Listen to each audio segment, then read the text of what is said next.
Do you know your Myers-Briggs personality type? A lot of people do, and actually a lot of companies and federal organizations stand by the testing of sorting people into one of 16 categories based on the Myers-Briggs scale, and then from that point, sorting people into different ways that they will be trained for their jobs, ways that they will be hired, places that they can go with their careers. It's very much ingrained in many situations in the workplace.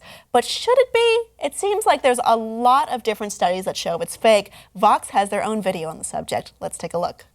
So let's step back a little. In 1921, Carl Jung, an enormously influential early psychologist, hypothesized that humans fall into a number of different types.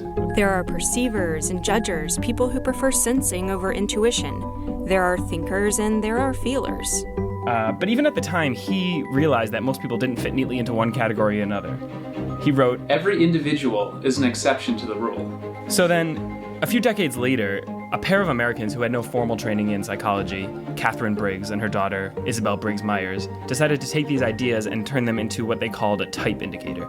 Around 1945, they first began testing it. They took Jung's types but slightly altered the terminology and changed it so that every single person was assigned only one possibility or another. You couldn't be a little bit of an extrovert or a little bit of an introvert. But people don't actually work that way, so the results simply aren't reliable. And that is true. That is fair. There actually is a lot of research to corroborate that this is not really an effective way of determining what a person's personality type is, or that we actually do have personality types if every individual is an exception to the rule. You know, I've actually taken this test myself a few times. What are you? I'm an ENTP the last time I checked. But that's a funny thing to note. The last time I checked, the majority of people who take these tests actually find that if they'll take the same test within a very short period of time, they'll come up with a different result. Naturally. And therefore a different person, and then if you were categorized this way at work, why? Yeah. This could be all wrong. Yeah, it kind of fits into the idea that as a culture, we love taking tests and stuff to kind of categorize ourselves. Oh, BuzzFeed knows that this is true. Exactly. People love categories. People love the idea of understanding everything around them in a certain way. And we categorize things all the time. Like, you'll look at someone walking down the street and be like, oh, well, she's pretty. Or, oh, that guy, he's really old. Swipe left, swipe right. You're just thinking of different ways to categorize people in your mind, or assigning different traits to them that you will use to further that notion. But maybe that's not the way it should be. I mean, when I took a different test, it showed the scales of where I was. I was only marginally extroverted.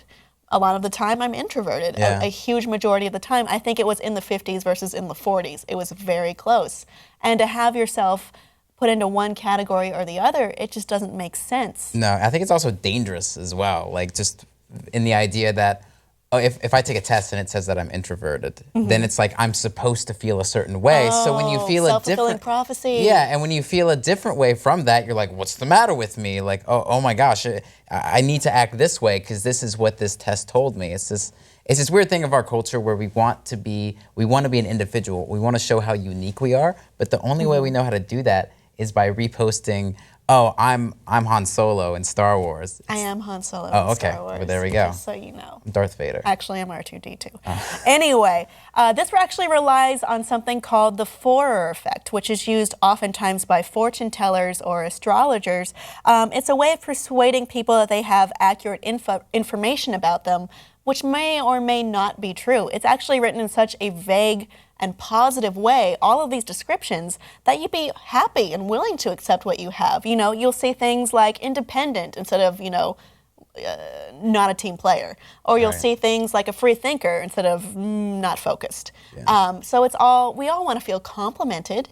We all want to feel like, we could fit into and whatever categories they are. And they're so ambiguous. I mean, sure, I could probably fit into a lot of these if I looked at them and just with a mindset of this is who I am. Yeah, exactly. And it's not necessarily the way to go. It seems like there is a good use for these, and that use is entertainment. Ooh, boom. Well, that's how I feel about astrology too. But, okay. Well, yeah. Well, no. If you like astrology, that's on you. Sure, you can do that. But personally, no. And some But of I the want to know criticisms- what month I'm going to find my lover. Well, you can make your own destiny, Brandon. Okay, I'll try. I think you can. I think you can do it, and we can all do this. We all have the power within ourselves, and not in these neat little boxes. No, it's not written out for you what you should be and what you are. And maybe try it for yourself. Take the Myers-Briggs test. Take it again next week. See what happens. Audience, what do you think of Myers-Briggs? Do you have a type, and do you think that is actually you? Maybe you disagree with us. Let us know below in the comments, and please like and subscribe for more.